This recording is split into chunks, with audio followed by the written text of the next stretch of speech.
WhiskyJason here, whiskey from the viewpoint of an American here in Germany, tasting sometimes rare and exotic whiskeys. Today I have something from Penderyn. It's from Wales. Yay! The Royal Welsh Whisky, peated portwood. 43% whiskey base 127146. This is number 6 of the icons of Wales. So Penderyn has now a long year plan to bring out a total of 50 different whiskeys that are collectible. Come on, guys. 50 whiskeys in a series is a little bit too much, especially since you're now year number 4 and you're at whiskey number 6. I'm going to be dead by the time you have all 50 here actually out and available. But hey, who knows? This was actually went on sale on the 1st of March 2019. So I'm very late with this. I'm sorry. So it actually celebrates a whiskey distillery that closed. I'd like to read the back a little bit and give my whiskey some time in the glass. It says here, the Welsh Whisky Distillery Company was founded in, I have no idea how to pronounce this, Frongoch in Bella in 1889, costing around 10 million pounds in modern terms. Okay. An ambitious project intended to challenge Scottish and Irish whiskies. It had and we're quoting, a railway station, a commodious malt house. What is commodious? Okay. Malt kilns, a peat store, extensive office, and also an accommodation required for working the unique concern. Okay, interesting. Now, Queen Victoria actually visited in 1891 and on the 26th of May, July, wow. 26th of July in 1895. So, good. So, twice she visited. And the Welsh Whisky Company received a warrant, and Royal Welsh Whisky was born. Interesting. However, it was hampered by the temperance movements inside Wales, and unlike Penderyn, it remained a curiosity outside of Wales. Despite a sustained advertising campaign, I do need glasses, in April 1900, the company was closed. Little is known about the whiskey itself, but adverts state that it was a 5-year-old peated malt and rather fanciful. Is the most wonderful whiskey that ever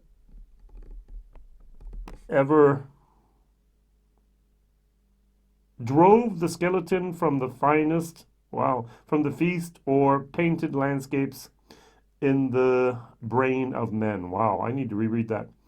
I'm quoting now, in the most wonderful whiskey that ever drove the skeleton from the feast or painted landscapes in the brain of man. Okay, wow. Sadly, nothing remains of the Frongoch site, so this replica bottle is our way of celebrating our Welsh whiskey predecessors. Yay! So sorry, I might get glasses one day, or I might be Ralphie with his magnifying glass. I actually like that idea better. I need to have my own. So, on the nose, this is much better than I expected. Unfortunately, I don't have any Penderyn open at the moment. I've had the Penderyn peated. No, I want to say portwood. There are many different Penderyns out there, and there's some that are actually fairly nice, to be honest. So what am I going to compare it to? Just because I'm a fan of German whiskey, good German whiskey, I'm going to compare it to a German whiskey which has exactly the same price. This is $49.90. This is $49.50.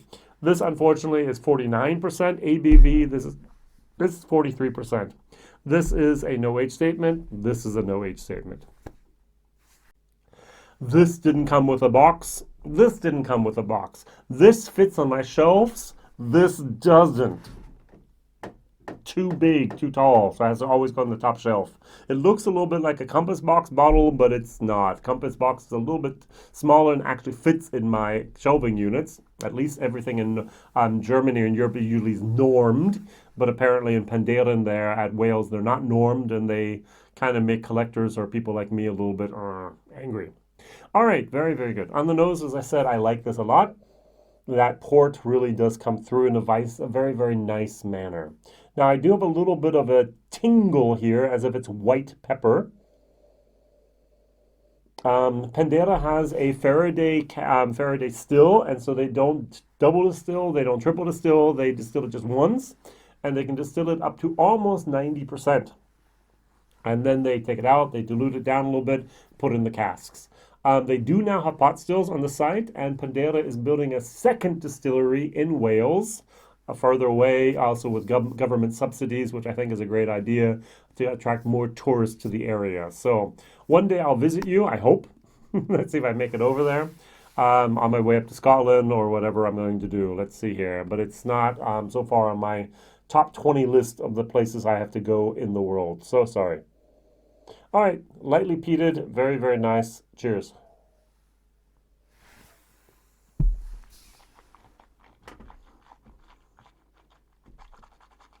Hmm. Hmm. This has a very good mouthfeel. A little bit oily. The port, I have cranberries, so I have light cranberries. A little tiny bit of a peated moment. A nice, little bit of like a lemon zing, a little bit of lemon meringue there. Nice, very, very well done. It says here a delicate smoky peat with vanilla, light red berries, and salted caramel. I don't have the caramel. I'm sorry. On the taste, we have the earlier hints of smoke become more prevalent, and sweet, smoky. What is it? Toffee slash treacle notes. Oh, interesting. A trace of cracked black pepper. Well, I said white pepper, I think.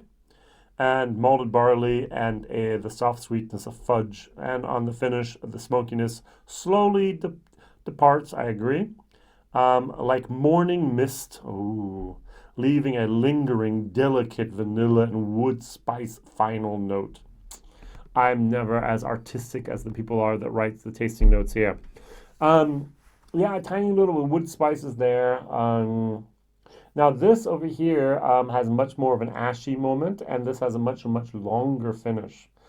This was used with ex-bourbon cask and also ex-Amarone, a dessert type of wine from the north of Italy. This I don't know. Port. Well, what type was it? Tawny? Was it ruby? Hopefully Tawny casks were used here, and the peat level I don't know either. That is also the question I'd like to ask, which I don't know. Does anyone know where does Penderyn get their peated malt from? Is it Scotland? Do they have a place in Wales that do it? Do they have another location? I'm not really sure where they get their peat at all. Yeah. I'm going to dilute this down a little bit. It is 43%, so maybe 3 drops, more 5. I do get a tiny little bit of the, it's neutral grain spirit is what I'm getting. Over here we have something called corn in Germany. Up in Denmark it's called aquavit. It's a grain neutral spirit. It's been distilled very, very high, and it doesn't have enough of the impact of the cask here. This is still a good whiskey. I'm going to give this a C minus.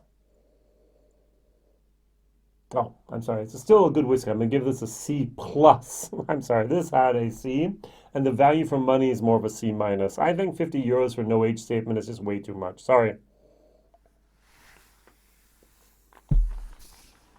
Mm-hmm. I like. Yummy. I would take this outside, especially a campfire, and just pour everyone a glass, and just enjoy. This is not something I'd like to think about a lot. This is something I would just enjoy and just have on the palate. It's a very nice whiskey. A little bit of a too high of a price tag for my personal opinion, 50 euros. It was a 30 euros whiskey. I'd definitely recommend it. As I said, I give it a C minus for the price, value for money. Over here, on the other hand, are Bud Spencer. This was a C plus. This was a C plus plus. This is better than this, but just barely. All right. So this has a lot more. Didn't pour anything. A lot more of an ash moment, and as I mentioned before, much, much longer finish. Cheers. Mm-hmm. Interesting enough, this actually seems to be older. This is a little bit younger, a little bit more spirit driven. The taste at the end remains longer. It's a lot longer finish. Good. Question of the day: what peated whiskeys do you like that have a I'm going to call it a red berry finish? That could be a port. That could be red wine. That cannot be Zoltan. That cannot be rum. That probably should not be sherry. All right. So, what are the whiskeys that you've had that have actually more of a port or a wine, red wine finish that you like and you can recommend? Maybe from Islay, maybe from the Highlands, maybe from Wales, maybe from Germany, maybe from the States. Something you can recommend. Something we go, oh, Jason, look at that. That looks good.